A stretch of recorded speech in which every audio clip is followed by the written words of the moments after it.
Welcome to the Valley of Outlaws podcast with me, Will Flindle. A podcast for those taking the road less trodden, and a podcast for those seeking more.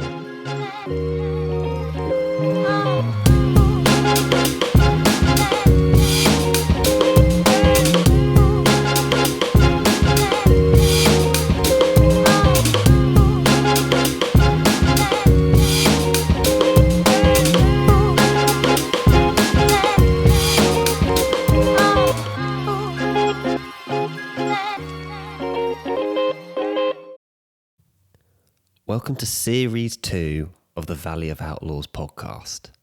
Welcome back, everybody. I know it's been a long time. You must be craving for this moment. Thank you so much for tuning in. On this episode, I'm joined by Violetta Kitaeva, a Ukrainian professional dancer, who talks to me about her life growing up in Ukraine and talks about her journey up to now of being a professional dancer.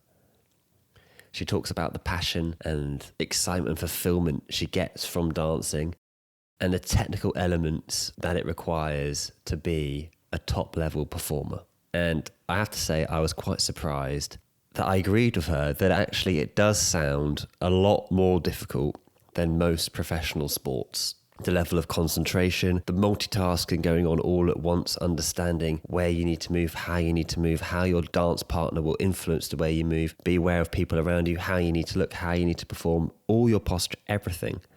It was something I was completely oblivious to. So, without further ado, let's begin with the first female outlaw on Valley of Outlaws, and hopefully not the last. So I hope you enjoy. Outlaw number 8. You're the first one of Series 2. You are the first female I've had on the podcast. I feel proud. Are you proud of yourself? Yeah. Yes. I'm honoured to have you on today. Absolutely honoured. And before we really kick into this, I'm going to say Violetta has taught me one thing in life already, and I've only known her a couple of months, and that is... A couple of weeks. A couple of weeks, really, isn't it? Yeah. Facials and exfoliation are best done in the sauna. And we didn't go to skin routine of your body. That's stage 2 though. Yeah. We'll get to that later on. I have presume. like a glove and you just put it on and you just like exfoliate yourself and you feel like a newborn baby. Wow. Yeah. Well, I need lessons in this. Justin and me are going to be puppies like this going, go on and teach us. And so you will look young here and your skin as well. Oh, fantastic. Face yeah, fantastic. This is how to be a woman. Fantastic. So let's go straight into it. First question, in your own words, who are you? What do you do? This is like the most awkward question. Who are you? I'm like, who are you? What do you do? And why do you do what you do? It sounds like I'm on a session with a psychologist. Well, just imagine that no one knows who you are at the moment. So just give us a brief understanding and background. Okay. Well, I do love everything beautiful around myself. So I try to surround myself with everything beautiful, which is like in a vision, from vision point of view, it should be beautiful. Otherwise I have troubles with my head and I'm like, no, it's not right. So, and when I realized that because I've tried like musical school, paint, whatever, like many different stuff. And I was like, no, it's just not mine. It doesn't feel right.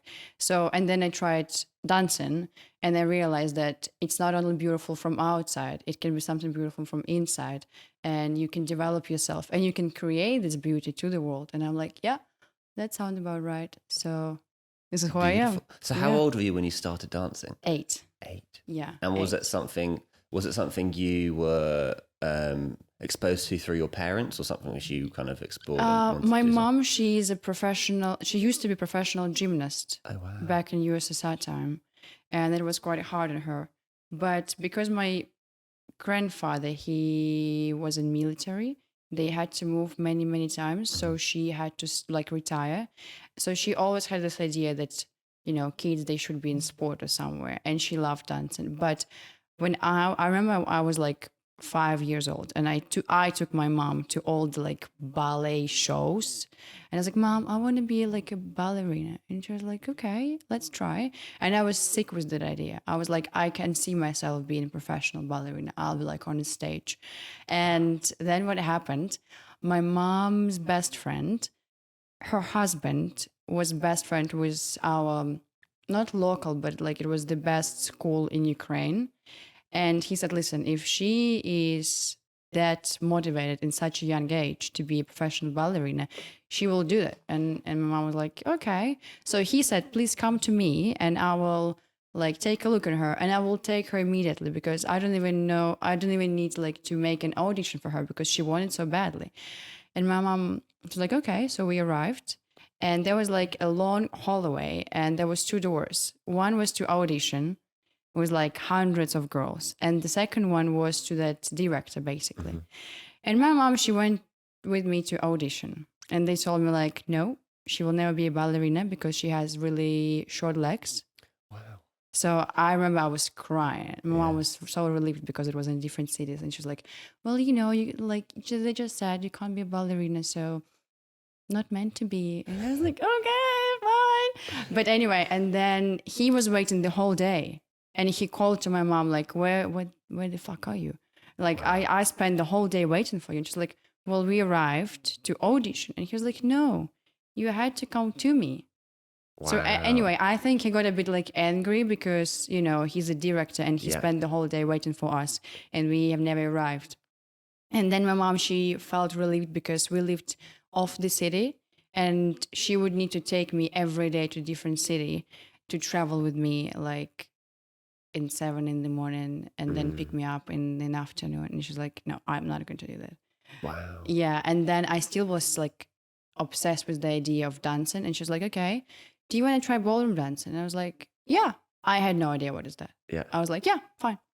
That's it. Wow. And that's how I started. So how old were you? Sorry, 5 when you started ballroom dancing? Or, no, I actually was much younger. 8, I started doing it like more professionally. Okay. Before that, it was just like, you know, for myself. Classes and enjoying it. Yeah. I did try some ballet dancing. I loved it, but my legs are too short. What does that mean? Your legs are too short for ballet? I mean, I'm not going. My legs must be perfect for ballet. I'm like 75% leg. Oh, fuck you. I'm jealous. Well, every time when I tell this to someone, they're like, no, your legs are like perfectly fine. But what it means that between your hip bone and your rib cage, there should be at least like 15 centimeters. So you will be like quite flexible. And now I have like 1. So like here, like in between your bones, it should be like a lot of space. Okay. So you will be more flexible. Right. And apparently I don't have didn't have any. that? Yeah. Okay. And I remember when I was a kid, when I was like stretching to the sides, I could feel how my rib was going on top of my hip. And I was like, is that even normal? And they was like, yeah, it's normal. And I was like, it doesn't feel normal, guys. Wow. So yeah, it's not normal. And I was like, yeah, okay, well, I kind of get it why they need that amount of space in between because they need to be like super flexible. So what was it? Was ballroom dancing at the time something that was very, very kind of niche and not many people, like none of your friends really did it? You were kind of just doing it on your own because you loved the expression and the flow of it? Or my best friend at that time, when it was like super kids, she was dancing. Okay. She was dancing and it was no competition from my side towards her, but I was like, if she can do this, I can do this too. Yeah. And because I could see that she was doing more professionally than I did. So my decision to go dancing was separate from her being a dancer already. But when I started and I realized that I quite like it, I saw that, she actually does professionally already. I was like, Mom, I want to do it too. And my mom and her father, they was like good friends. And they was like, why wouldn't you take her daughter to like where my daughter is? I was like, yeah, sounds fun. So that's how I started to be professional. And were you naturally quite good at it, or did you have to really like practice for a number of years, just learning kind of the craft and the skills behind it? I mean, when you're a kid, I had no idea. I remember I don't know how I was as like talented as a kid, but I remember my thought was like, for example, my teacher, she almost never told me like good words towards me. And I was like, but I need to do it better. I better do it good enough. So I will do it better.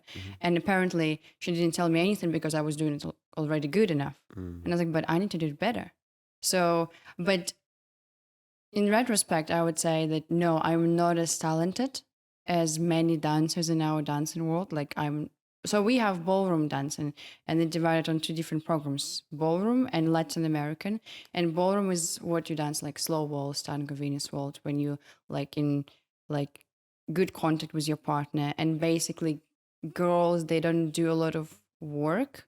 Okay, so they're led by the man. Yeah, because you basically just follow a man. Yeah. And I mean, I don't want to say like anything bad about it. It's just a bit different. Where in Latin, you are 2 different people who are dancing together, and you have connection between your like you two, but you still need to do your own job quite well. Yeah. Okay. In ballroom as well, but I mean, if you're a bad girl partner, a good guy want to dance with you, but it's just a bit different. Okay. Yeah. So I was really talented in ballroom, like Okay. super talented. Yeah.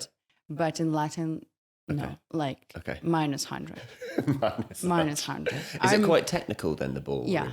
So Yeah. footsteps have to be in kind of the right spaces and Yeah. tight timing and all that kind of stuff. Everything. I mean, I always thought that to be a girl in dancing is difficult, but then I thought, okay, so my partner, he needs to think how to lead me, about timing, about like routine, about other people on the floor, and I just need to think about how to do my job and like follow him basically. Okay. I was like, yeah, maybe it's not Feel this the flow. Yeah. And what does it feel like when you are dancing? Is it a lot of people, when they have passion and things they do, when they do it, they go into their own head and they feel completely free. Like, did you find that when you were younger? And No. Was it a challenge? I don't remember what was driving me when I was a kid. Like, I definitely didn't have those emotions. Okay. Like, I didn't. I just remember it was like, I think I loved it so much, but I just remember it was a schedule, and I didn't know that it could be anyhow differently. So I was just like following the schedule. Yeah. Now I think it's a bit different because now I can get those feelings, like when I can just dive into my own world and just like spend hours next to the mirror and Escape. Yeah. But yeah. How long did it take you to get to that point? Was it, what age were you when you started just dancing to an escape from the world, let's say? So what happened is I was doing ballroom for the most of my life. Yeah. And I never thought about myself like as a Latin dancer. Yeah. And my ex-dance partner, so we started date together, and I was doing ballroom, and I was like, listen, I will break up with like as a dance partner with this guy because he's annoying me so much. And I was like, I can't take it anymore. And I had few propositions from like UK and United States, and I was like, I will go and try. And he knew, and I knew, once I will go there, I will never come back. Like, it was so obvious. And he was a bit, I think he was a bit selfish. Oh, really? Yeah, because he knew that once I will leave like to UK or United States, he will lose me as a girlfriend. Yeah. So, and he, back then, he was already like top 12 in the world of like professionals in Latin American dancing in our dance industry. Wow. So he was so high, and he used to be like a world champion for 14 times. Wow. Yeah. And I'm like, a little girl, 17, 18 years old, who has never danced Latin basically. And he told me like, okay, let's just try. Wow. And I was like, yeah, okay. I was so naive. I was like, if now you would ask me, I'd be like, hell no. Like, what was the age difference between you guys? 15 years old. 15? Yeah. So how old was he then? He was 32? Yeah. Wow, okay. Yeah. Okay. So he was basically like on an edge where after certain, like, let's say he would dance maybe 1 or 2 more years and then he would retire. Yeah, okay. And I was like 18. Okay. So, and I've never danced Latin. So he taught me everything he knew, like everything. And then we became kind of like more equal in dancing. Yeah. Yeah. Was he a big role model for you initially when you kind of like jumped into it? I don't really have role models. You don't? Okay. And I always knew that I was lucky to dance with him because it doesn't matter like what type of person he is, or he's like past career or past like old experience, like life experience. I just knew that I'm lucky because I was 18 years old and he was already in top 12. Yeah, yeah. And he took me. Yeah. And I was like, yes, I just need to listen to him and do whatever he wants because otherwise I will never become who I want to become. Yeah. And then, yeah, I just basically was a good student. Okay. So you were his student in that sense. Yeah, Wow. yeah. I Okay. was kind of his little project, I would say.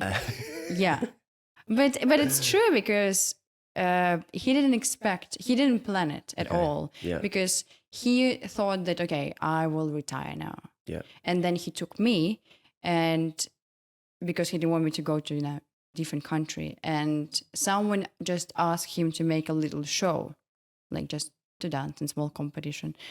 And I hate doing shows. Like I just hate it. Now I can understand how it works, but back then I was like. So who's the show for?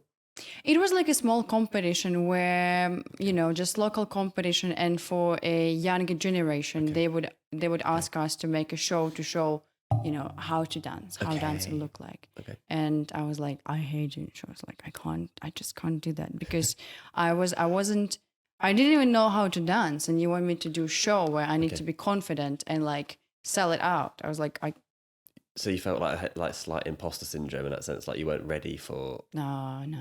And it was all of that. It was a bit of, I would even say, no one asked me if I was ready for that. Okay. So they just like, took me from my life and put me into different life. Wow. And I was like, but I'm really grateful for that. So, Yeah. So it was great, but it was hard. If I would be nowadays with my brains, I would probably think more about that. Yeah. But that was fun. No, really interesting. Yeah. And I think that when you're kind of forced, when you're in that kind of thing and you're doing something you love, when you're forced out of your comfort zone into that new thing, you grow quicker. Yeah. And you're forced to concentrate more. Definitely. Because I even remember my last few years of dancing with him.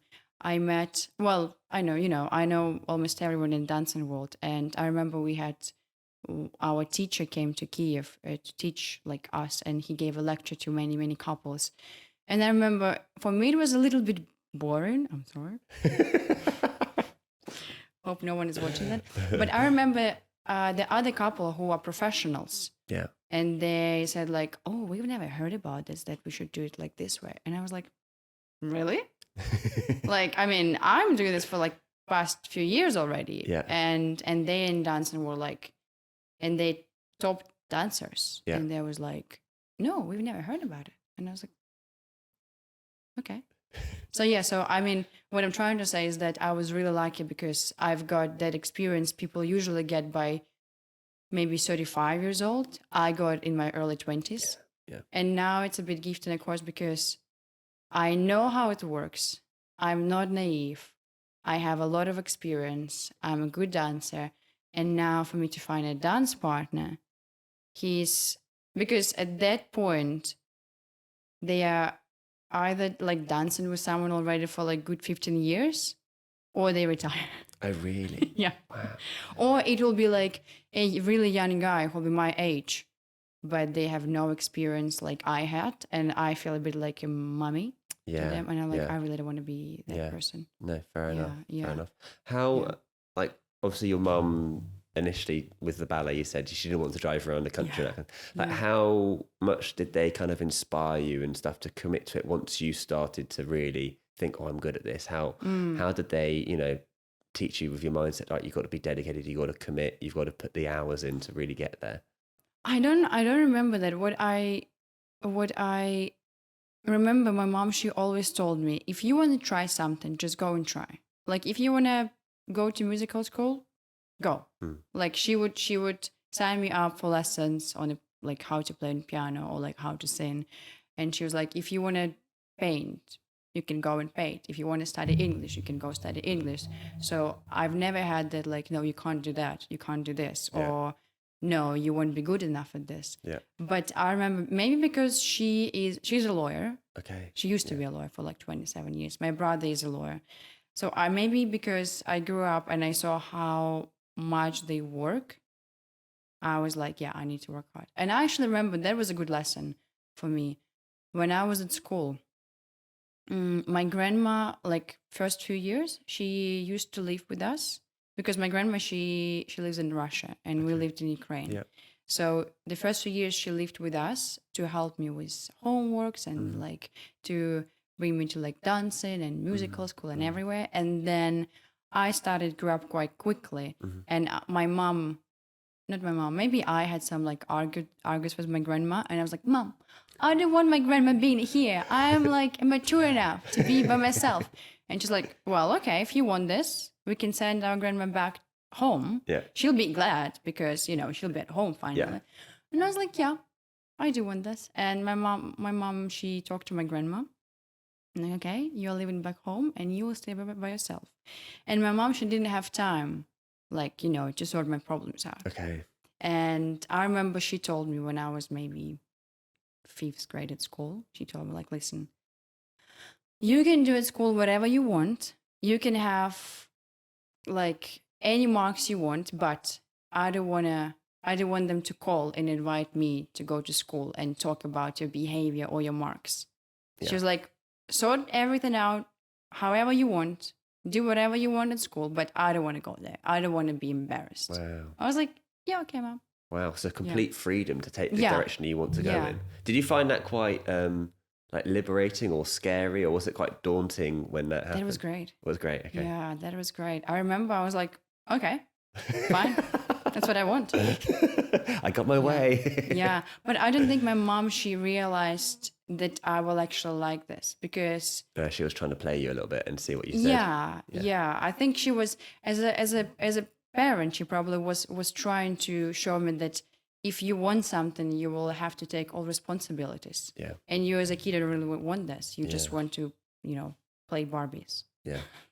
Well, ironic Barbies at the moment. You've just seen the movie yesterday. It's in your mind, isn't it?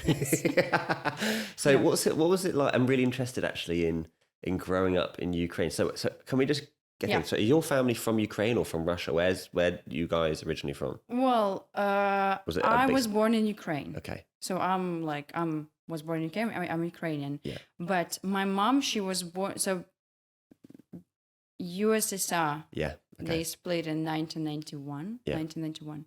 So before that, everything was like every country was all one big country. Yeah. So my mom, she was born in Belarus. Belarus. Okay. Yes, and they lived in Georgia for so many years. And then because my grandfather, he was in army, they was sent to the north of Russia, which if you will just Google it, you will find that place. But on Google Maps, you will never find that place because it's a close city for army and army family. Oh, wow. It's like super, super north. And she told me so many cool stories about that place. It's like, she said they had half a year of just like white night. Wow. Yeah, like, you know, when you can see everything like this. Or for example, they had I love that white night. So light all the way through white night. What a great name for it. Yeah. It was crazy. And she told me that, for example, they had so much snow. So it was, for example, you couldn't enter or exit the building. You had to go on a third floor and just like slide. Oh my God. Wow. I was like, that sounds great. That does like sound you just good. slide to school. A snow playground, basically. Yeah. And do you think she built up a lot of resilience in that kind of... Yeah, maybe. Because it's quite extreme weathers and like Yeah. living conditions. Yeah. And I mean, you know, I think the USSR, obviously, it collapsed, you know, and there's a lot of Yeah. negativity Yeah. towards it and what it was like. Yeah. It's quite a tough kind of childhood as well, growing up in that kind of... And they traveled a lot. So, for example, she really wanted to be a gymnast, but she couldn't because they moved to the north. And then when they came back to Georgia, it was a bit too late because she missed already like a good few years. So, yeah, when the USSR split, my family, they basically stayed in Russia. But it is that part of Russia which always I don't want to like go to history, especially like today. Yeah, no, of course. But for example, my grandma and all her friends, they speak half Ukrainian, half Russian. Okay. And just because it's like normal for them, and Ukrainian was their main language. Okay. But they stayed in Russia because all my family were there. But somehow my mom, she moved to Ukraine. Okay. I don't know how. So let's jump back to you then, Yeah. Ukraine. So at Yeah. school, Yeah. how different was it doing something like ballroom dancing on the side? Did a lot of girls do that kind of stuff on the outside, or Yeah. you weren't seen as like the outside or the weirdo after school going to do her dancing? Like it was. I would say I grew up in a really, so I'm originally from like small city, Okay. small city next to a big city. Okay. And I remember summertime when everyone was going to play, you know, on a backyard. I was going with my grandma on a bus station to go like to dancing class. Okay. And I remember I was like, but I really would want to play. I was like, Grandma, can I play just 30 more minutes? And she was like, no, we will be late. Yeah. I was like, fine. But my best friend, she used to dance. Yeah. So we kind of had a really, really good relationship. You kind of helped each other. Yeah. Okay. But she stopped dancing after a while, and then I just continued. Okay. Yeah. Okay. Yeah.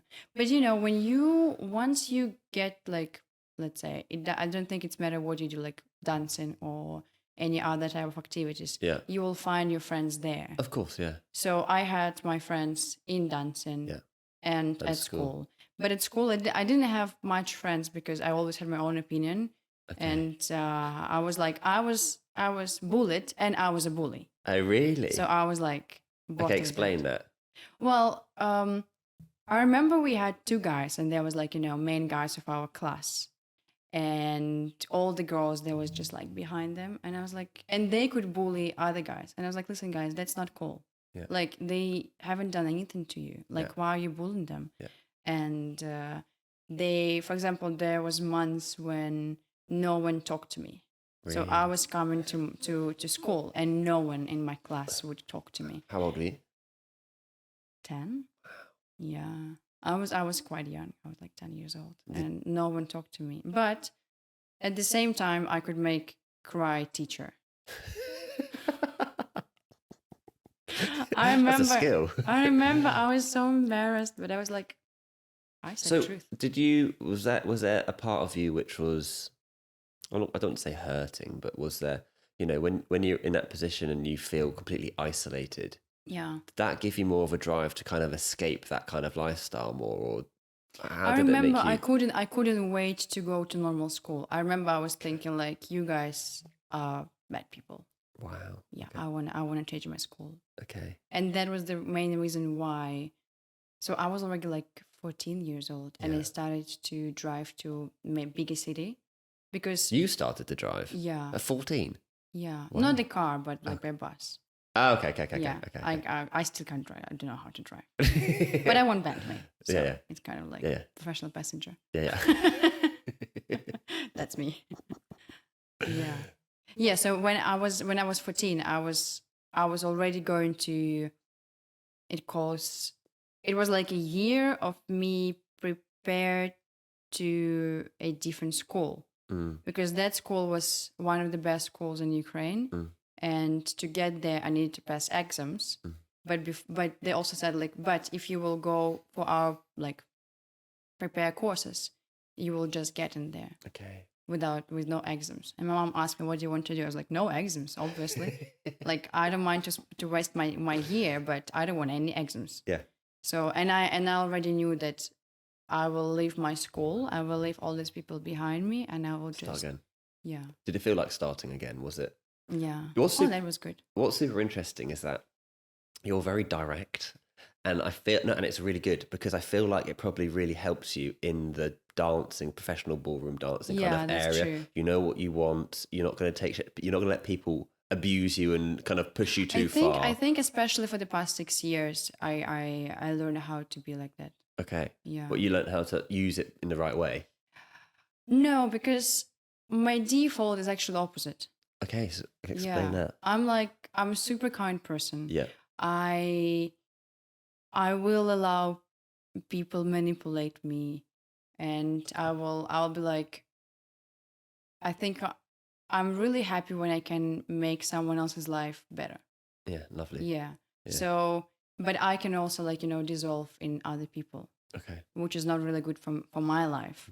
And I think for the past 6 years, I just learned how to have my own like boundaries. I would say. Yeah. You found what your boundaries are. Yeah. Because I realized that it's not good. It sounds like when you were younger that you had those boundaries as well. So did you lose them a little bit? I think so. Really? And what do you reckon that was? This is a therapy session, by the way. Yeah. But it's interesting. I'll tell you why I'm interested. Because it's mindset. Like, I think on these kind of journeys, when you're going to achieve something in this kind of area, the mindset you have, the journey, the going through the troughs and the peaks and, those kind of things shape you. Yeah. And I think that what I think can really help people is understanding. Everybody usually hears on other podcasts all the amazing things people have done and some of the bad stuff. And we don't really hear about in the journey. And I'm really interested in that. To them, exactly. How did we get to that point? So what was it which you kind of... Well, the number one probably what happened is that, let's say, the few moments happened. Number one, I grew up in quite a wealthy family. Okay. Like I never had father, so my mom and my older brother, they was like my family basically. Yeah.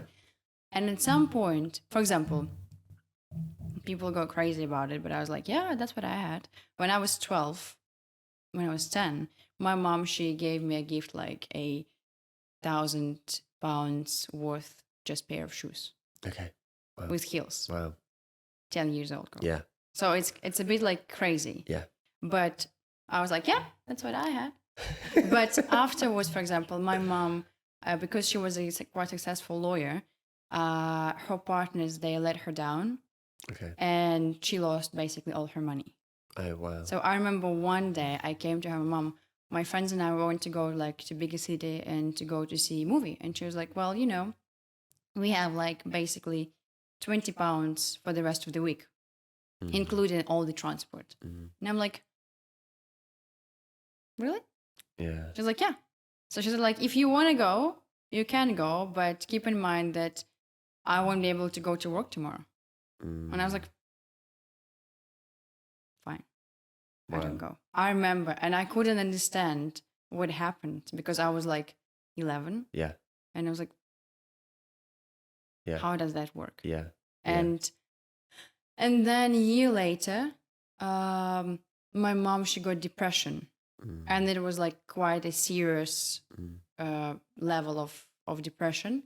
And my brother, he was already married, so he got his own family. So I was by myself. With your mum?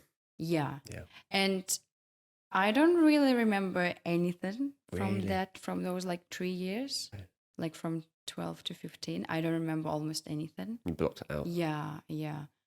But I think that was the moment when I realized that I should be by myself. And then later when I was 15 already, my mom, she felt much better and she decided to come back to my life. Yeah. I was already grown. Yeah. And she was like, and we started to have those conflicts. Yeah. Because she was like, I'm your mom. Yeah. And I was like, so? Yeah. So?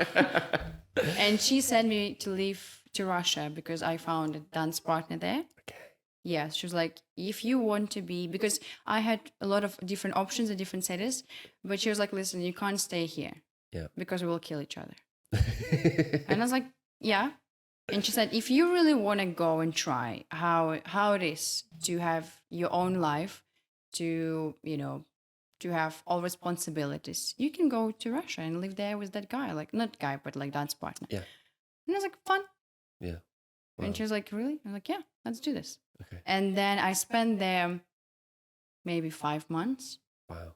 Yeah, by myself. It was quite hard, but it was really fun. Were you chasing the dream at that point? Were you there knowing what you were doing, or you were just there like, I'm free?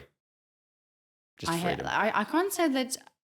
I remember I wanted to dance. Okay. Like I remember I wanted to dance. I remember I wanted to go to to the UK to biggest competitions, and I knew that I need to have a right partner for that. So I knew that I want to dance because I already tried. Because I thought that when I will be grown up, I'll be a interior designer. Really? Yeah. Wow. And I even went to how to say paint schools, like when you teach how to paint and how to draw. Art classes and stuff like that. Yeah, art classes. And I loved it. Okay. But I remember it was my 10th grade at school, like no, like the one before last one. Yeah. And I was like, Mom, I don't think it's mine. And she's like, why? I was like, because, you know, I really enjoyed of the process, but to sit and start doing this, I was just avoiding that at all costs. I was like, I will avoid it, like as hard as I can. But I would rather go and dance than I will be like, you know, drawing. And she's like, okay, well. So yeah, and then I went to Russia. I lived there by myself, and when I came back, I was like, I can't live with you, Mom. Like, so she thought that I will be in tears, and when I will come back, I will appreciate that she's my mom and how good it is to be a kid. Yeah. But it happened opposite. Yeah. I arrived and I was like, nope. Wow. We can't live together. So it was like a short time when something has changed, and I moved to Kiev. Okay. Yeah. And then when you moved to Kiev, that's when it all kind of took off with the dancing, or? Yeah. Well, I did. I was dancing ballroom mostly. Okay. It was quite successful. Yeah. It was really successful. What was the point when you went, okay, I'm in the top 1% of dancers here? When you were like, I don't think. okay, when I'm in the top 10% of dancers, or do you know what I mean? I still don't think I'm You don't there. think you are, really? No. Really? Yeah. Okay. Yeah. Well, that's good to know. Yeah. Okay, well, when you thought, okay, well, I'm a very good professional dancer, you don't think you're there yet? Really? I mean, I have eyes. I have my brain. Yeah. I can judge myself compared to other people, but the problem is that I compare myself to like top 1% Of course. of our dancers, and I'm like, I'm not there. Why aren't you there? Well, maybe I'm lazy, or maybe I don't spend enough time there. I don't know. I'm just like, you know, I'm not being jealous. No. I'm just You're like being realistically, critical. Yeah. I understand that I'm not there. Do you think you can get there? Yeah. Good. Yeah. I'm glad you said yes. Yeah. No, I definitely can be there. The question is, do I want to be there? Okay. That's a very interesting question. Yeah. Because I guess you've dedicated so many years to it. Yeah. You would have assumed that answer would be yes. Yeah. You know what I mean? Mm. Like, you've lived in many cities to dance. Yeah, I know.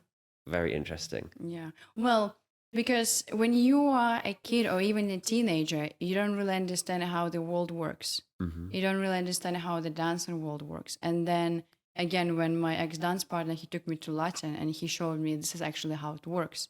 And I had an understanding how it works.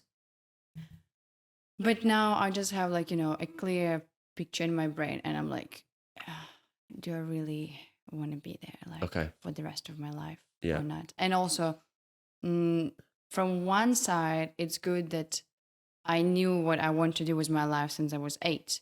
But from other side, for example, now I'm like, maybe I would be interested in something else, but I don't even know what profession exists. Yeah. For example, a few years ago, I realized that HR profession exists. And I was like, so there is a person who like just talk to other people and hire them. Yeah. I was like, really? I could do that. Yeah, I was like, sounds fun. Yeah, but what I mean, like I don't know about. Do you think you would get, though, the same sort of fulfillment doing a normal, let's say, office job? Oh, no. As you do with the freedom you have now with dancing? Oh, no. I don't think. I thought, because I'm quite good at organizing stuff, and I was even thinking like maybe I could be like a perfect personal assistant. Okay. And then I imagined my life just like, you know, organizing someone else's life. I was like, no. No, you don't want to do that. No. You already have enough trouble organising Justin, so, you know, that takes a long time. But I'm really interested by this because I think that, and we talked about it before, but this whole, when you've put so much time into it and you go there, and I know you say you don't think you're in the top percentage, but we've talked about how, and for people might know, Strictly Come Dancing, the standard of dancing you don't think is very high. Yeah. So, I mean, that's from the professionals rather than from the celebrities. Yeah. You think you're better than them? You mean those people who the professionals are professional? Yeah. They are actually, because I've never watched.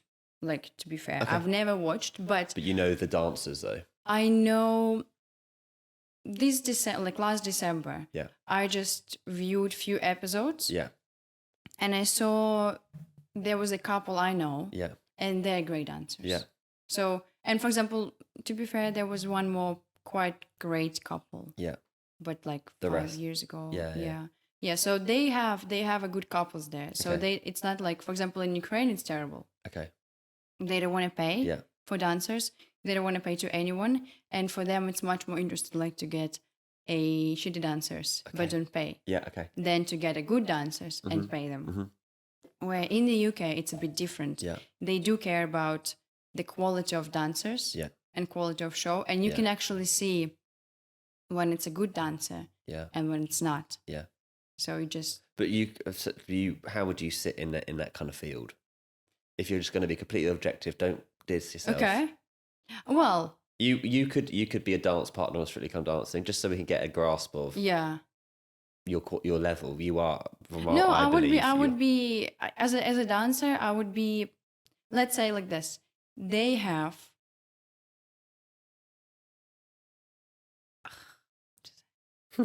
let me think. How to say without offending people? No. I'm just thinking because I know really great dancers who dance there, who work there Yeah. for Strictly Come Dancing, and they are great. Like I even adore just watching them on competitions. Okay. Because they're great dancers. Yeah. And I'm glad that, like, this is BBC, right? They could see that they are great dancers and they want to have them on their TV show. Yeah. The problem I find that if you're a really professional dancer, unless you retire from your competitive career, you can't be on TV because it takes so much time. Okay. For example, if I will decide to go Strictly Come Dancing, I will have to pause my And your training competitive career, yes, Yeah. for a good 6 months. Wow. Okay. So, and not everyone ready for that because not everyone sure if that's That's the what thing. they want. Okay. Yeah, but if you got there,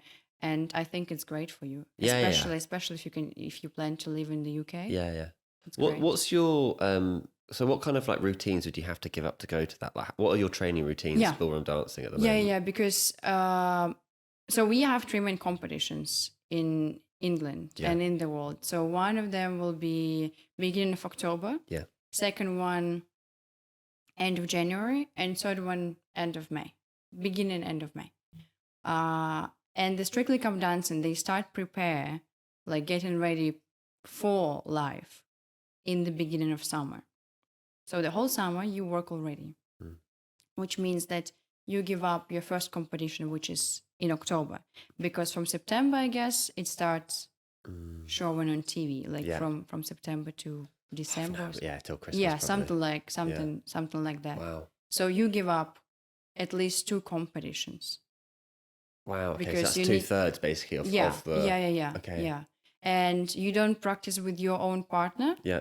because I mean I don't know how busy they are. I this answer is based on what I know. Of course. Yeah. Because some people maybe can combine it, Yeah. but I just don't think it's possible because when you're on TV, it's not only about how you dance, it's about how many shots you need to make, Yeah, of like course.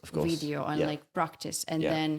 and then practice it with a camera, how Yeah. you move, and then like all those interviews and like all the backstages and like makeups and costumes, and it's incredible amount of work. Like what I remember, I heard stories. I was like, that's terribly difficult. Yeah. Yeah. So what's your normal training routine then for dancing at the moment?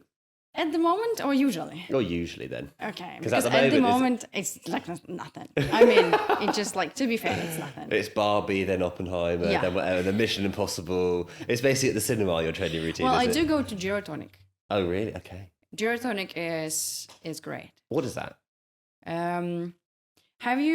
You've heard about this Pilates performance. Okay, yeah. It is a bit similar but different. Okay. So it works on,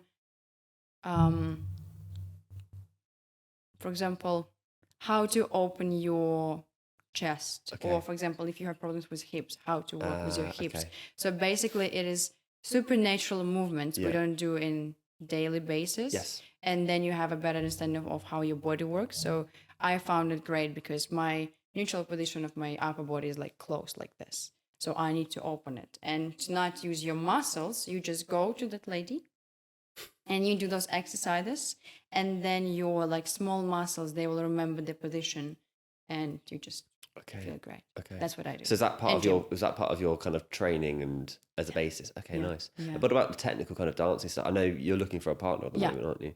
Yeah. So yeah. So He's looking for me.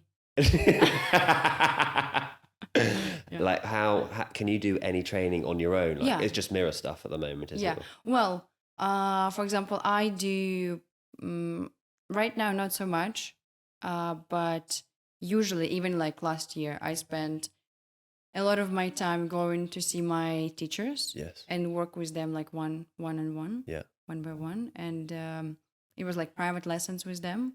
Also, I was practicing a lot myself. So you can practice technique routine. You can practice with the music like your routine you do with a partner, but just by yourself.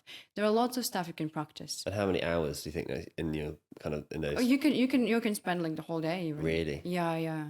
It's just so much stuff you should practice. Okay. So for example, I would say it doesn't make sense to practice by myself more than like just only dancing.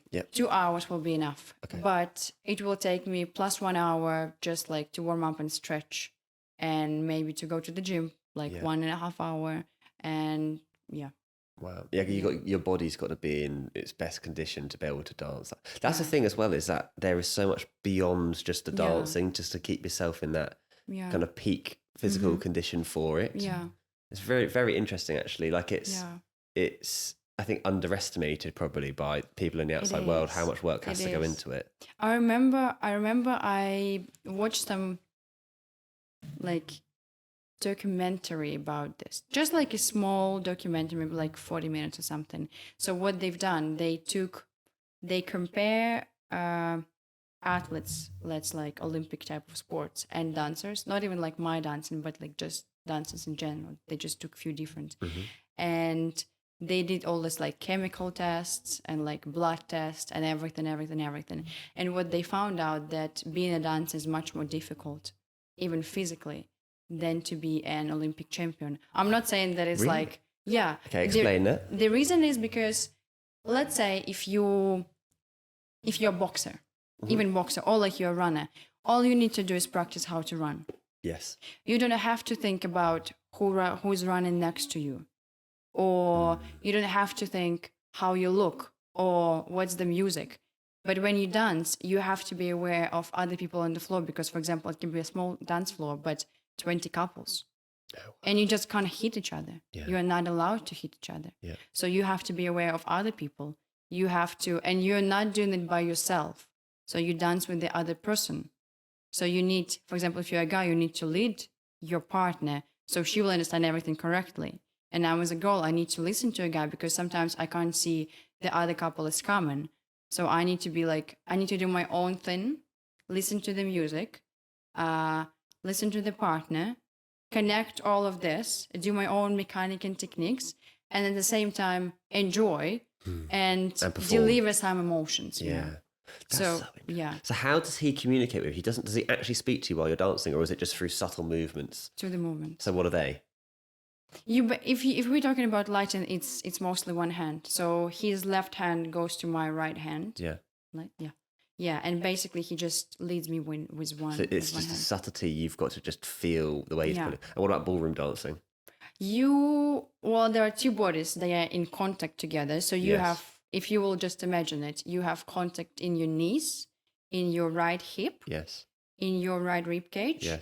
In the guy close his right hand on the girl's left shoulder blade. And then she goes with her left hand on your just like arm, shoulder. And then you have hands together, her right and his left. So you have more contact. Okay. When Latin, it can be just like one hand. Sometimes it can be like visual contact. For example, if we're not dancing together at the moment and there's a couple, I will just look at you and I will just try to understand where you're going and what you're doing. So I will just connect with you. Okay. Yeah. So interesting. Because like when you're doing your hand movements there, your hands are in perfect kind of like form and stuff like that as well. Yeah. So it's even down to that and the way I imagine your feet are pointing and that kind of thing. It's everything. It's really interesting because after that, you are more aware of other people's like kind of body language. yeah. Yeah, which is interesting because I'm not good at that. Like I don't understand. Really? Well, I mean, it's I'm I have friends of mine who are really good at that, and I'm just like, if listen, guys, if I will think about body language, what they think of me, I'll go crazy. Just like, to be fair, Yeah. but yeah, you are more Sure. sensitive. Yeah, Sensitive. yeah. For example, I can immediately understand where you will go because it's in my body already. That's so cool.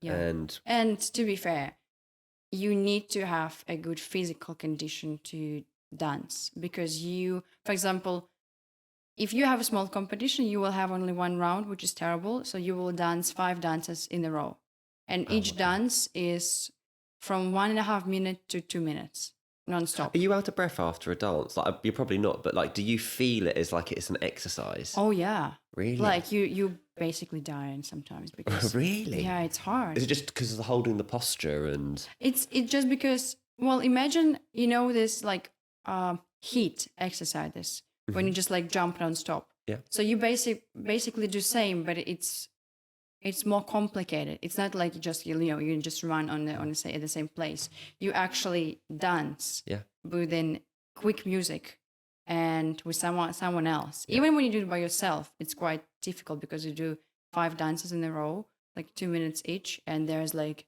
15 seconds in between. Yeah. And is that all you get, a break, 15 seconds? Yeah, in between dances. God. Wow. Yeah. Or if you have a big competition, you will have 7 or 8 like let's say 6 rounds. Okay. 6 rounds. And the first round is difficult because you dance your first dance, which is like 1 minute 30 seconds. Yeah. And then you have 20 minutes break. Okay. Because other couples they dance. They have to do their first round. Yes. Yeah. And then you do second dance of your first round. So, and in 20 minutes your body will completely turn off. So you can't just sit, but you can't be active because you will get tired. And then you have like 6 more rounds or 5 more rounds to go. God, it's so complex, isn't it? Yeah. And that's why it is a bit harder than any other type of sports. It's just because it's complex. It's not like you run. Do you classify it as a sport? It's... And there's no right or wrong answer here. I'm just asking because you said it. There is... Well, we have 2 world organizations, like let's say 3. Because it's political games now. Yeah. But anyway, let's say we have 3. Okay. And one of them classify themselves as a sport. Okay. And it's terrible. Okay. To be fair, because they gone too much on the sports side, and now they are part of these non-Olympic games. Yeah. Okay. Yeah, but what they have is, they judge routine, your look, musicality, something else, and it looks like sport. Okay. It doesn't look like dancing anymore. So I would say it is still art but you have to be an athlete. Yeah. Okay. Yeah. Well, I just got really interested in that whole thing of you get judged on look from a young age. How does that affect you? And how does that affect you in the wider world outside of dancing, where what you're trying to do to win is about the way you're looking and everything's got to be perfect? How does That's terrible. Yeah. How has it affected you in your life, negatively or positively? I think positively is that you see beauty around yourself. Okay. Like... So you learn to love yourself? Yeah. No. No, okay. No, okay. it's just around yourself. Okay. You can see beauty in other people. Okay. You can see beauty like in the world you surround yourself with. Yeah. So it is the good part. The bad part, I think you always think you're not good enough. Okay. Like constantly. In what way, sorry? Everywhere. It just affects your brain since you're a young kid so much that you constantly think you're not good enough. It reminds me of, it's like social media. Yeah. Do you know what I mean? It is like this. It is like that. But also in social media, if you don't like someone, you can block it.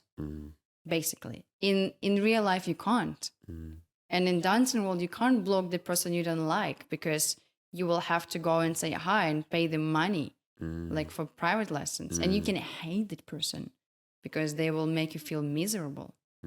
And some teachers, like, for example, let's say why is it political? Because we're all humans, and it's natural that, for example, if I know you and there will be some stranger next to you, I will choose you. Not because maybe like I like you so much, but just because I don't know that person at all. Okay. Unless I completely hate you. Yeah. I will choose that person because I don't know that person. Yeah. And when you go on dance floor, you can see those judges, let's say there are 11 judges, and they know each couple. But some couple, they love more. Yeah. Okay. And it doesn't matter how much money will bring them, they will still love the other couple more. So it's like, it fucks you up a bit. Because so do you know you're dancing and you're never going to win, basically? Yeah, there are competitions when it's terrible because when you arrive to the competition and you can see the list of judges and the list of couples you will dance with, and you can like kind of prognose on which where you will end up. Yeah. And it's terrible because you're immediately not inspired to dance. Yeah. You're like, but what's the point of turning up?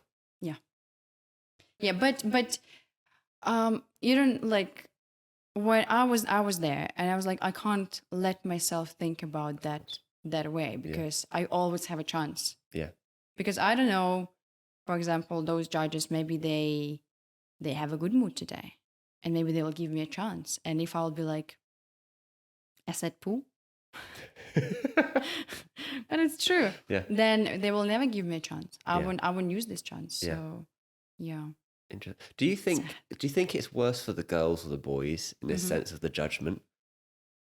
What do you mean? Because I think like girls naturally, and I might be wrong, but I feel they are far more aware of their looks and the way they look and that kind of thing than boys. Guys are I mean, guys much are worse. They're worse In dancing world. Yeah. Really?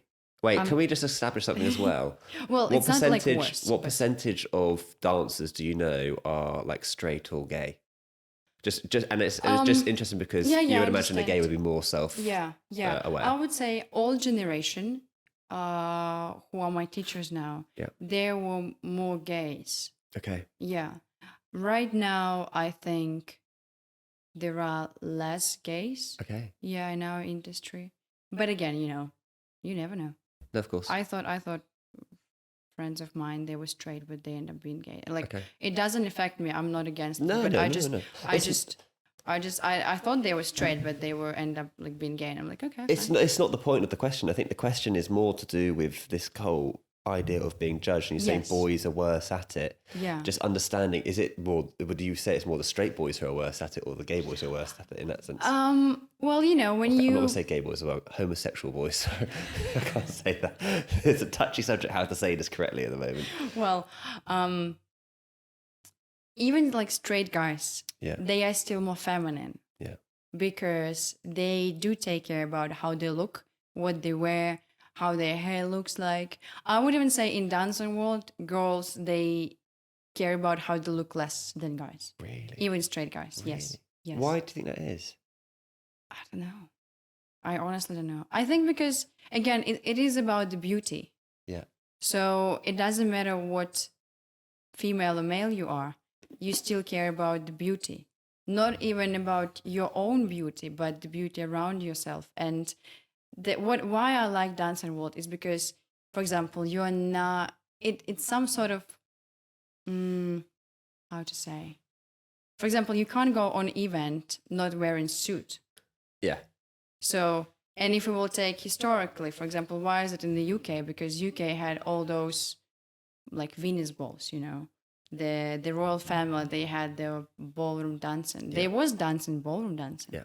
So you feel a bit responsible to continue bringing the beauty to our world.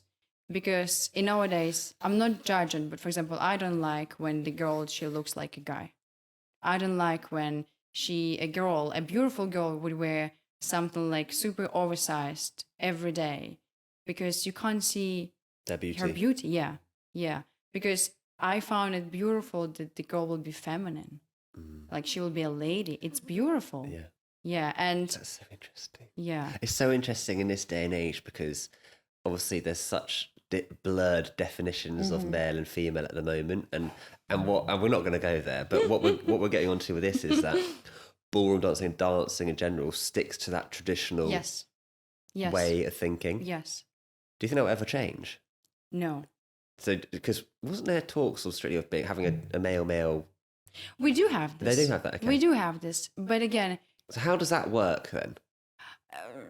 I mean, I just don't know. I mean, Okay. for example, there are categories where a girl dance with a girl or man dance with a man, and it's completely fine. But they don't get to that level we are talking about. Okay.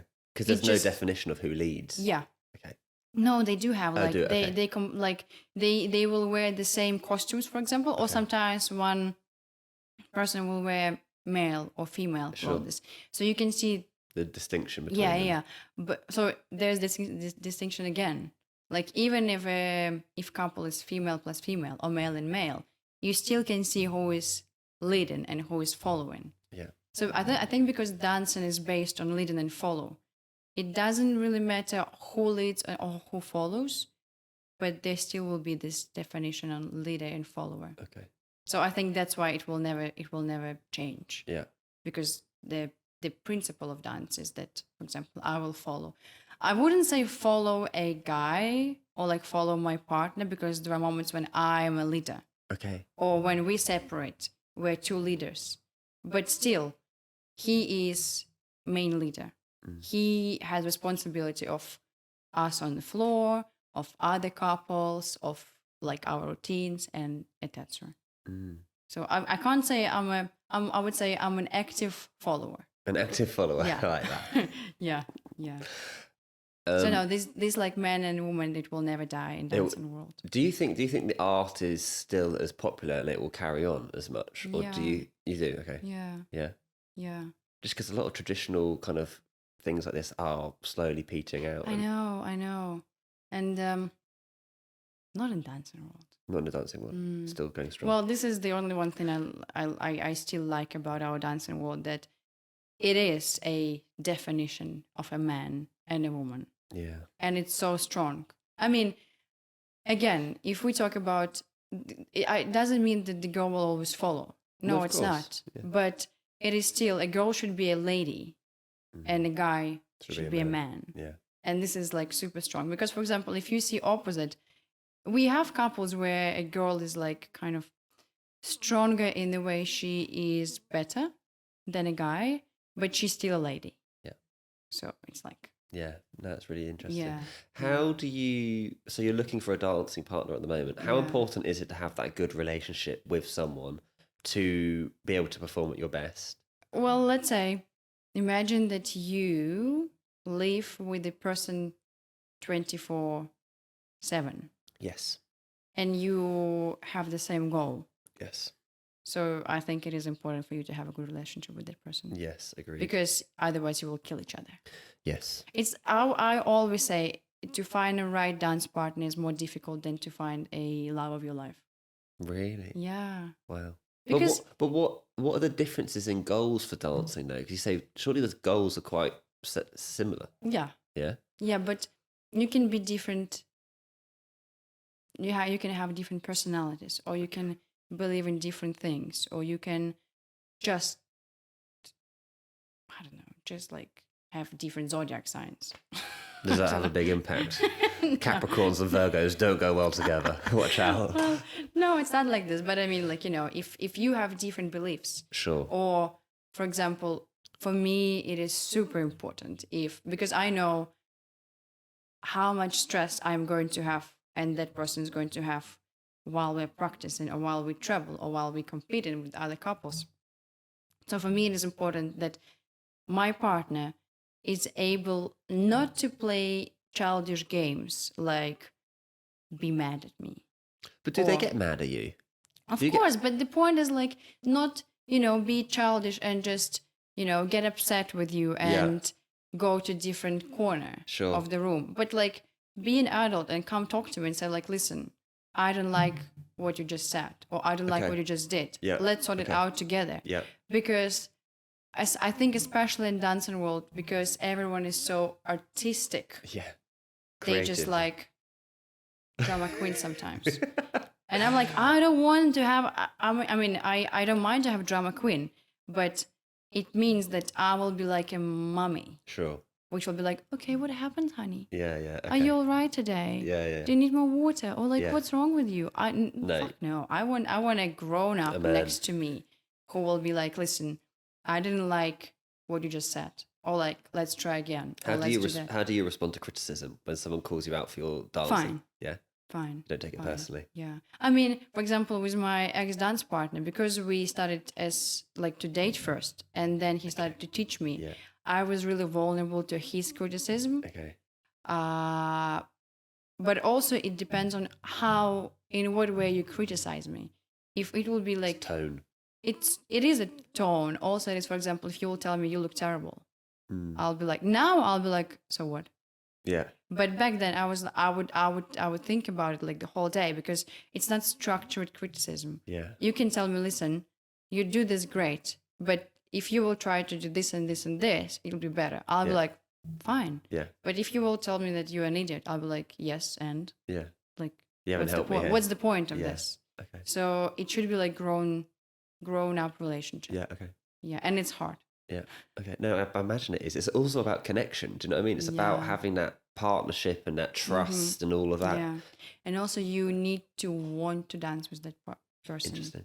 Because I didn't think it's important. Yeah. I honestly didn't think it is important. But then I had more than, I think, 20 tryouts last year. Really? Yeah, and I was like, first I was like, I'm so tired. And second, I was like, there was only 2 guys I would want to dance with. Yeah. And It didn't work out. didn't mean to be. Okay. Yeah. How do you think, because we talked about school and stuff like that, and Yeah. you said it was a bit abrasive at school and like Made fighting teachers bullies cry. with bullies and making teachers cry.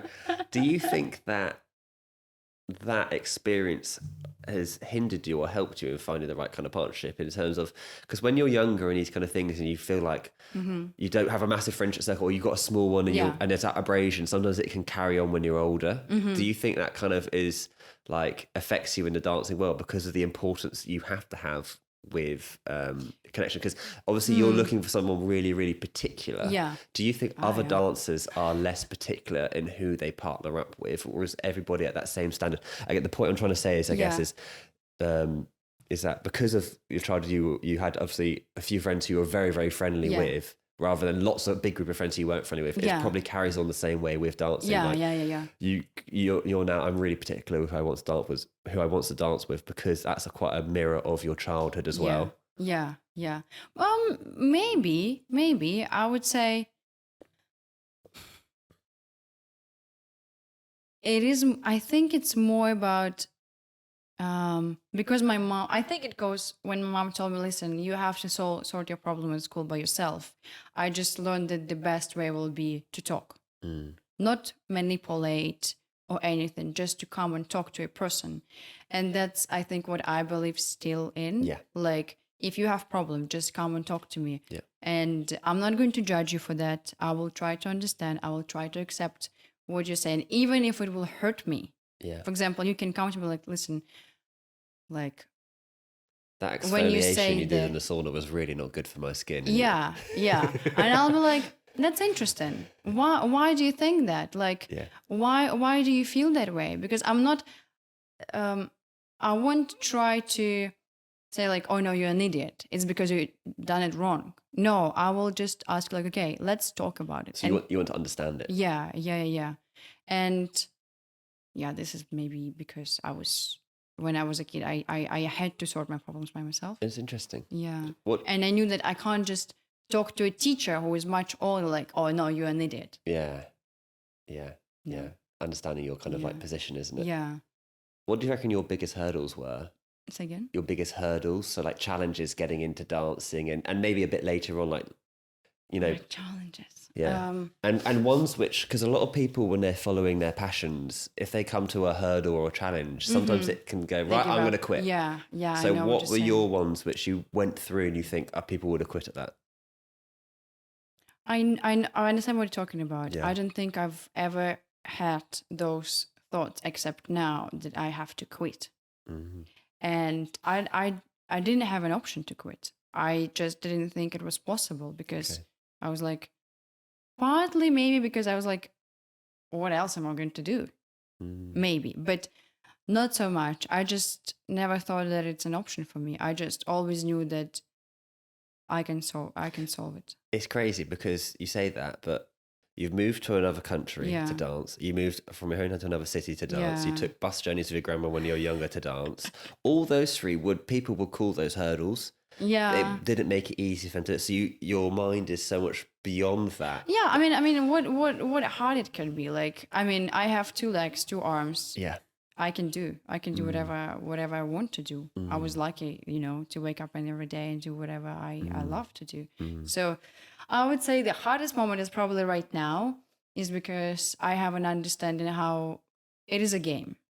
Like our dancing world, it is a game. And you either play this game and accept the rules, or you just quit the game, because there is no other option. You can't partly play the game and partly not. No, it doesn't work this way. You play or you quit. And I'm just thinking if it's worth it or not, like, to play that game, because it's a lot of dirty stuff happening, and like, it's not. I mean, there are like my teachers whom I admire. They are the best people there, and even if I will quit dancing, I will still continue have good relationship with them, or like friends of mine from dancing world. There are good people, but there are so bad people as well. And like, you know how it works, and you like, so for example, if there'll be something like difficult situation and no one will support you because they don't care, because they didn't bring them money, and instead of like asking, okay, how are you, do you need any help, they'll be like, well, you didn't come for me to a lesson. And you're like,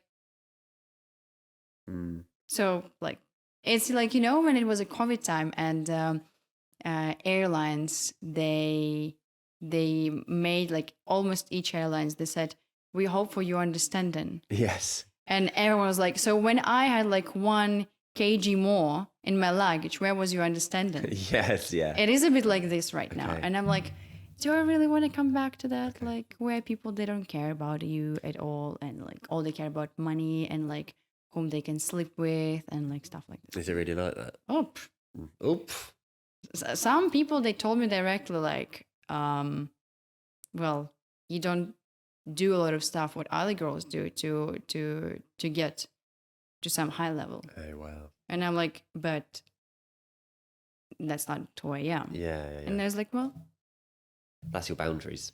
yeah. Well, I mean, I just don't think it is a shortcut you can take, and maybe you will be lucky. Let's say it's not 100%. If I will sleep with someone, my life will be significantly better, or my result will be so good. It's not 100%. And I was always thinking, like, if I will sleep with someone for money, that's better be a good money. not like just maybe semi-final in dancing world. Yeah. Like, it's ridiculous. Yeah. It's like those girls who do it professionally, Yeah. they have a lot of money. Yeah. I like, so I'm going to do this just like for what? For nothing. Do you think if you stopped, you'd carry on dancing for yourself? Like, it seems like it's still your escape for you. Yeah, I mean, I love it so much. Like, the reason why I still think about if I should continue is just because I love it so much, and like, I just can't imagine me not doing that. Or like, it'll be a question, okay, what should I do now? And I'm like, well, what will give you the same level of fulfillment? yeah. And I'm like, I don't know. I will have to look for something else. So yeah, I think I would still dance. You're just not going to dance in the professional kind of thing. You could teach. We talked about that. There's all those kind of things. I mean, it's like, I think it's my little ego inside of me telling me like, dig into this. Let's hear this. Go on, and I like this. like, just like I have just a little bit of ego, but it's still telling me. For example, back in Kyiv, I had a big dancing studio with a lot of kids, and I remember I love teaching. I love kids. I love sharing what I know. it's because I believe that teaching how to dance is not about teaching how to dance. It's about to help them to find themselves. For example, I remember one, Really? yeah. It's much more than just like, cha-cha 1, 2, 3. It's more, it's true. It's more about that. I remember one girl, one of my students, she wrote me a message on one of the New Year celebrations. She's like, listen, thank you so much for doing your job, because I've never thought I'm beautiful. And she's goddamn beautiful. She was like 12 years old. She was 170 tall as I am. And she had like long white hair, an amazingly beautiful face, and like her body, she looked like she's 16, I swear, but she was 12. She's amazingly beautiful. And she was like, no one ever told me that I'm beautiful. And because you told me this every day, I started to think about myself that I'm beautiful. Wow. And I'm like, oh my God, there's so much you can give back there. Yeah. So for me, teach how to dance is not about teach how to dance. It's more about because kids especially, they have so many troubles in their head already. And the fact that I can just stop it, or I can redirect them to something beautiful, or even, be between parent and a kid. Because parents sometimes they project like all the time what they want to their kid. And I'm like, this is what you want. And this is what your kid wants. Like, just stop and hear what they want. So it's beautiful. Yeah. But yeah. Yeah, I completely get it. So you're not going to quit dancing. Woo! There's again. I mean, but what I was trying to say is that for me, because I have this little ego, it's a bit hard, how to say, I need to be 10 times better to teach kids how to dance. In your head, do you think that? Yeah. Because I want to, to be, I know it's not right. I know it's not right to think like that. Well, it's amazing considering you've already done teaching that you still think that. Yeah. Also, I think that to be a good, I know it's not right. Like, just don't judge me here. But I just know that I want to be, like, to become someone. And then when my ego is like done, I can do it anything else. Okay, so you want to tick boxes in your own career first before you go back, rather than giving up and saying, I stop. Like, I mean, I respect that completely. I think that it's logical. I think that there's another side to it which just says that you would be stopping the professional side for the right reasons. Yeah. So, and it's not like you haven't achieved nothing, like you've got to a very high level. So, but I'm like, no. But for example, what teacher has achieved anything when you're a teacher? You're training to be a teacher, okay? Yeah. In anything, what have they achieved? Well, your students, they can achieve. So, this phrase that, I don't know how it sounds in English, but in Russian we have this, that a teacher will continue be in the student.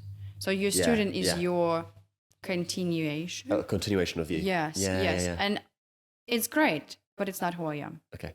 I just need to be myself. Yeah. And then. Great. So we've established you're not quitting dancing then. I still can have my own kids. Oh, true. Okay, so let's go to another question. Are you a long-term or short-term thinker? Hard question.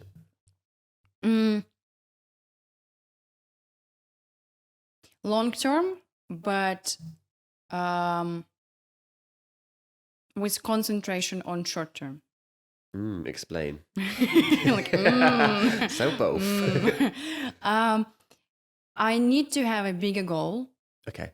A bigger goal, but once I decided what that big goal is, I will concentrate of step by step how to do that. Because if I will just think, oh, I want that.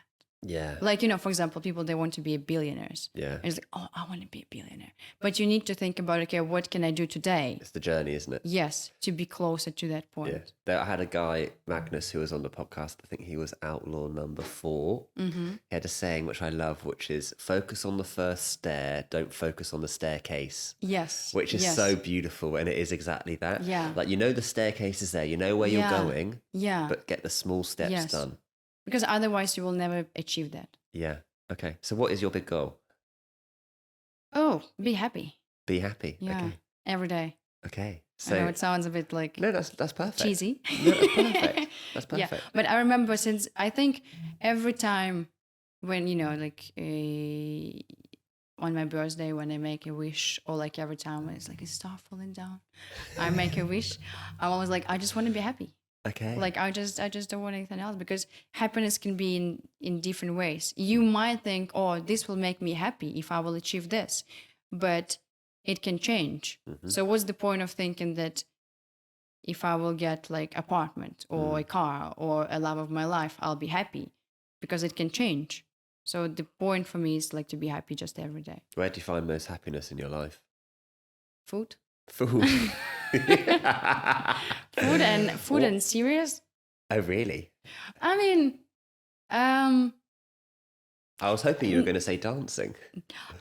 it is, but it's more complicated. It's like, I do find it there, but also I just try not to, because I think it is a mistake most people do. They just concentrate their life into one direction, and they forget that you have other parts of your life which can be beautiful and amazing and happy.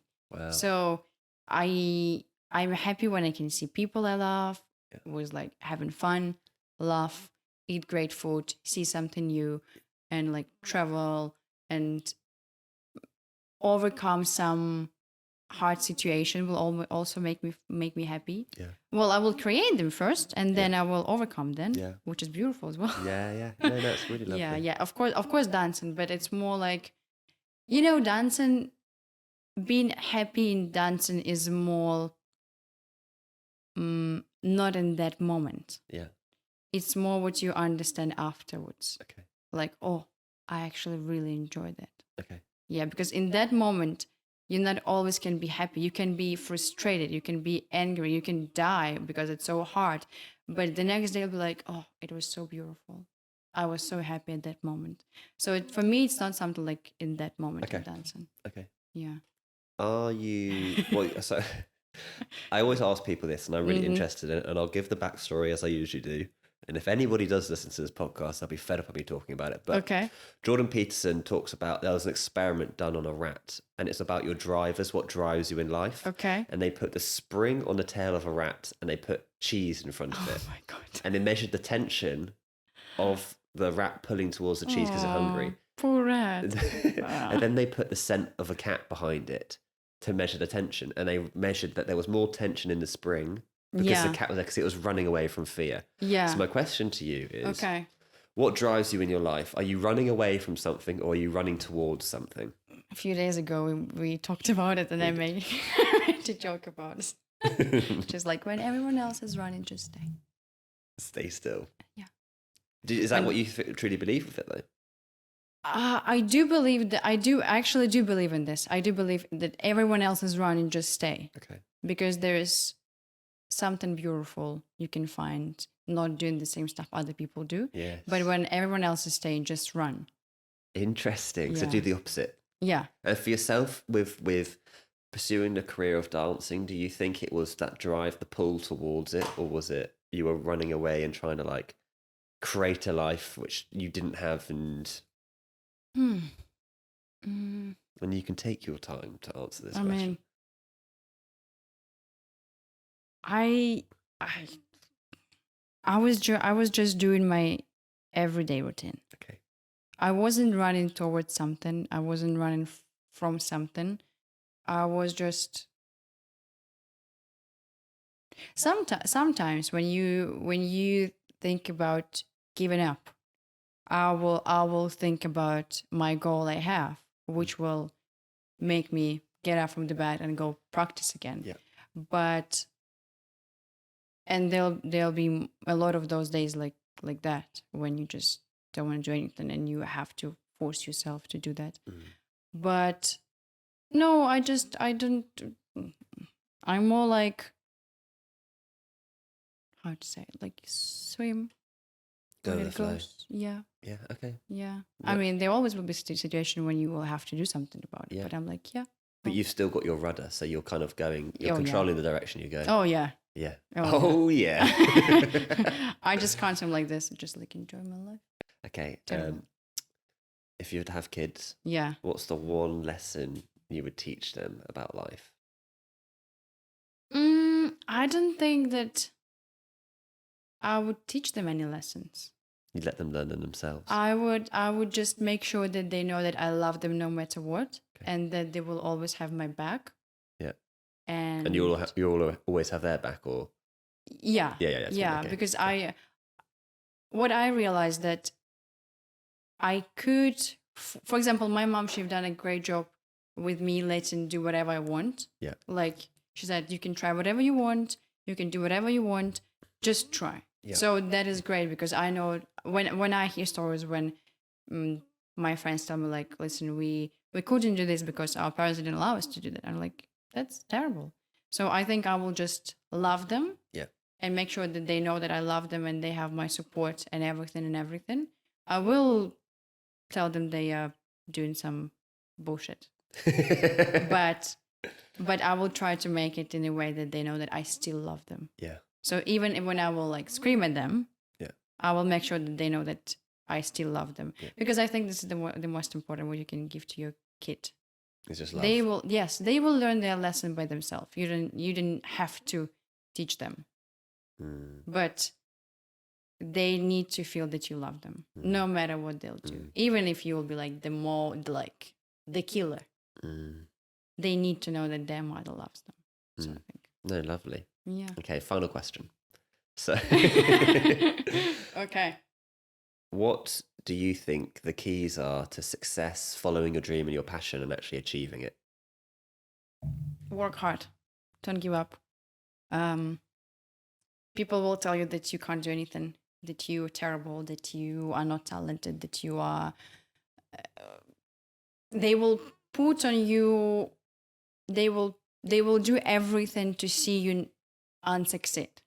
They will make everything to make sure that you will fall down. And I would just say, make sure that you believe in yourself, no matter what other people say. And surround yourself with people who will have you back. No, but even if you don't have those people, you still have yourself. So because people not even consciously, they will try to feel bad. Or people, I know that not many people, they do understand and don't believe in this, but people are mean. People are bad. Not because they are bad, but because everyone will think about themselves at the first place. So, for example, my mistake was that I was thinking about other people too much. So I helped them, to become good people, but I forgot about myself. So after that, just believe in yourself. Just follow your dream. Not follow your dream. If you work hard, you will achieve everything. Yeah. Yeah. Well. Yeah. Amazing. Well, sometimes you don't have to work hard to achieve something, but yes, of course. Maybe it's not hard enough. Yes. Well, good point. Maybe it's not hard enough. Yeah. Fantastic. Well, Da-da-da-da. Thank you so much for your time. It was honestly fantastic. I've honestly really enjoyed it. An hour and a half has gone past very quickly. And Violetta, you are Outlaw number 8, and I'm number 1. Well, you're actually girl number 1, so we'll have 1.8. Yeah, should we do that? Yeah. No, let's do 8.1. 8.1. Okay, cool. So I really appreciate it. Thank you for inviting me. My pleasure. And I actually think a lot of people will get a lot of amazing kind of words of wisdom from this, because there's been some things you said and I'm like, oh, wow, that was really beautiful. So thank you so much. Thank you. And all we're going to ask you from the crowds is please don't give up dancing. Oh. What if I will just go to Strictly Come Dancing? Well, that'd be even better. We can see you on TV every day. Fine. Just send messages. Yeah, we will do. Yeah. I'll vote for you all the time, don't you worry. Thank you for inviting me. My pleasure. Thank you for listening to this episode of the Valley of Outlaws podcast. If you did enjoy it, please share, like and subscribe, and please tell all your friends about it. We're very excited for where this is going to go. We've got people to speak to and stories to tell. Thank you.